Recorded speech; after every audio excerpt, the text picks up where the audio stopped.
গাজীপুরে ৫ হত্যাকাণ্ড, ময়নাতদন্তের পর লোমহর্ষক বর্ণনা দিলেন চিকিৎসক। ওসমান হাদি হত্যার বিচার না হওয়া মানে জুলাই হেরে যাওয়া, বলছেন মাসুমা হাদি। মাদকের টাকা না পেয়ে মাকে খুন, বাবা বোনকে ছুরিকাঘাত।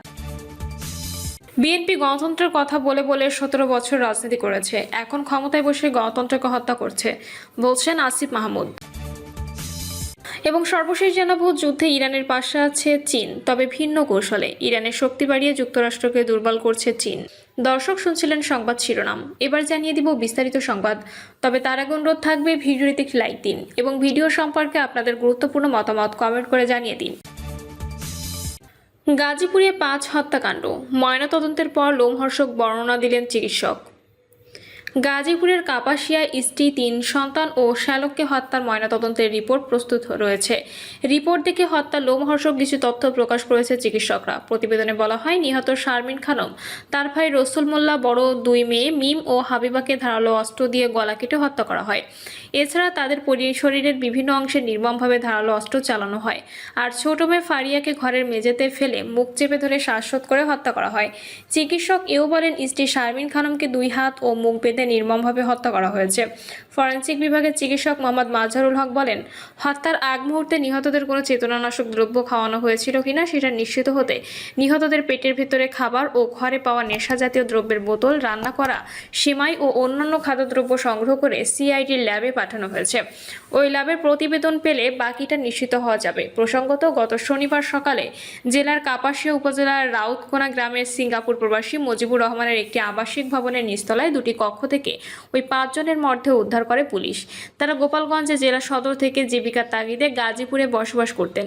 দীর্ঘদিনের পারিবারিক কলহের জেরে পরিকল্পিতভাবে স্ত্রী, ৩ কন্যা ও শ্যালককে হত্যা করে অভিযুক্ত ফোরকান মিয়া। এ সময় মর্ধের পাশে একটি চিরকুটে সবাইকে মেরে ফেলার কথা লিখে যায় ফোরকান। এছাড়া স্ত্রীর বিরুদ্ধে ফোরকানের লেখা একটি অভিযোগপত্র পাওয়া যায়। ওসমান হাদি হত্যার বিচার না হওয়া মানে জুলাই হেরে যাওয়া, বলছেন মাসুমা হাদি। শহীদ শরীফ ওসমান হাদি হত্যার বিচার না হওয়া মানে জুলাইয়ের পরাজয় বলে মন্তব্য করেছেন তার বোন মাসুমা হাদি। মাসুমা হাদি অভিযোগ করে বলেন, আমার ভাইকে নির্মমভাবে হত্যা করা হয়েছে, কিন্তু আজও আমরা বিচার পাইনি। যদি এ ঘটনায় বিচার না হয় তাহলে জুলাইয়ের আন্দোলনের চেতনা, ন্যায় বিচার ও জবাবদিহিতে ব্যর্থ হয়ে যাবে। তিনি বলেন, ওসমান হাদির স্মৃতি মঞ্চের মাধ্যমে যে কোনো অন্যায়ের বিরুদ্ধে লড়াই করা হবে এবং ওসমান হাদির স্বপ্ন বাস্তবায়ন করা হবে। আমরা এখান থেকে আন্দোলনের যাত্রা শুরু করেছি। ঢাকা শাহবাগে ব্লকের কর্মসূচির মাধ্যমে শেষ করব। যতদিন পর্যন্ত আমার ভাইয়ের বিচার না হবে ততদিন আমরা ঘরে ফিরব না। এটা শুধু ওসমান হাদির হত্যার বিচার না, এটা বাংলাদেশের জয় পরাজয়ের বিচার। বাংলাদেশ হেরে যাবে নাকি মাথা উঁচু করে দাঁড়াবে? জুলাই কি হেরে যাবে নাকি মাথা উঁচু করে দাঁড়াবে? তিনি আরো বলেন, দীর্ঘ সময় পেরিয়ে গেলেও এখনও হত্যাকাণ্ডের সুষ্ঠু বিচার না হওয়ায় তাদের পরিবারের সদস্যরা চরম হতাশা ও ক্ষোভে দিন কাটাচ্ছেন। ওসমান হাদির বোন বলেন, ভারতের পশ্চিমবঙ্গে মুসলমানদের ওপর হামলা চলছে, মসজিদে নামাজরত অবস্থায় নাচ গান হচ্ছে, অথচ ওরা আমাদের শিখায় আমাদের দেশে সংখ্যালঘু নির্যাতন হয়। ওদের মতো একটা জঙ্গি রাষ্ট্রের কাছ থেকে আমাদের শিখতে হবে মানবতা কাকে বলে, যেখানে বাংলাদেশের মুসলমানরা এদেশের মন্দির পাহারা দিচ্ছে। মাদকের টাকা না পেয়ে মাকে খুন, বাবা বোনকে ছুরিকাঘাত। দাগনভূয়ার সিন্দুরপুর ইউনিয়নের দিলপুর গ্রামের রাফি নামে এক মাদকাসক্ত মাদকের বিরুদ্ধে টাকা না পাওয়ায় মা লাকি বেগমকে উপর্যুপরি ছুরিকাঘাত করে হত্যার অভিযোগ উঠেছে। বাধা দিতে গেলে বাবা মোহাম্মদ মোস্তফা ও বোন মিথিলাকে ছুরিকাঘাত করে গুরুতর জখম করে। রোববার রাত 10টায় এই ঘটনা ঘটে। পরে বাড়ির লোকজনের চিৎকারে এলাকাবাসী এসে মাকে মৃত অবস্থায় দেখে এবং জখম বাবা বোনকে উদ্ধার করে ফেনী সদর হাসপাতালে নিয়ে যায়। খবর পেয়ে পুলিশ রাফিকে আটক করে। রাফি সিন্দুরপুর ইউনিয়নের দিলপুর গ্রামের মকবুল আহমেদ সুপারিনটেন্ডেন্ট বাড়ির মোহাম্মদ মোস্তফার ছেলে।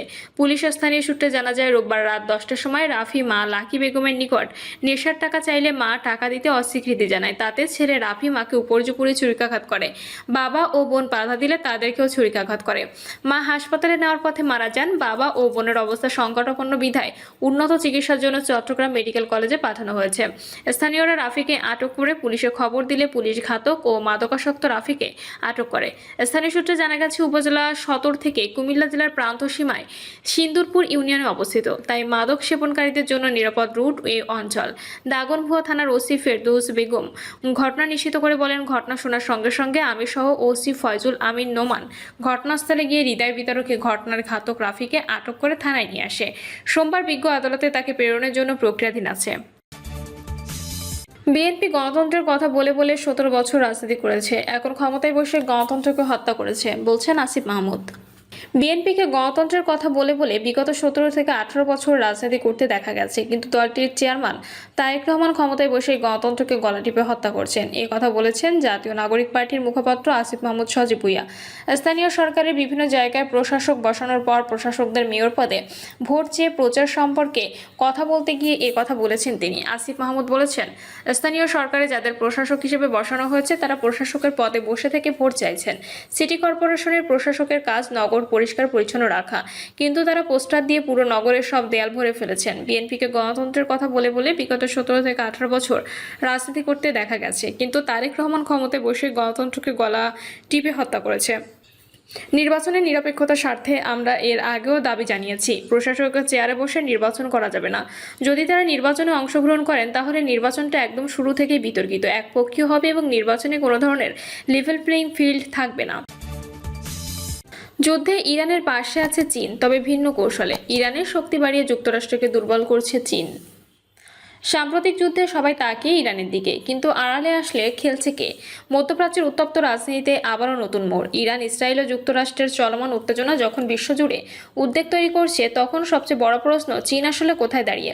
কাতারের দোহা ইনস্টিটিউট অব গ্র্যাজুয়েট স্টাডিজের সহকারী অধ্যাপক মোহনাদ সেলুমের বিশ্লেষণ অনুযায়ী চীন এর সংঘাতে সরাসরি সামরিকভাবে না চড়ালেও তাদের ভূমিকা মোটেও নিরপেক্ষ নয়। এ অবস্থায় প্রশ্ন উঠছে, চুপচাপ দাঁড়িয়ে থেকে আসল মাস্টারমাইন্ড কে? সম্প্রতি আল জাজিরাকে দেওয়া এক সাক্ষাৎকারে মোহনাজ সেলিউম জানিয়েছেন, চীন ইরানের পাশে আছে, কিন্তু বন্দুক হাতে নয়, বরং কূটনীতি ও প্রযুক্তির ছায়।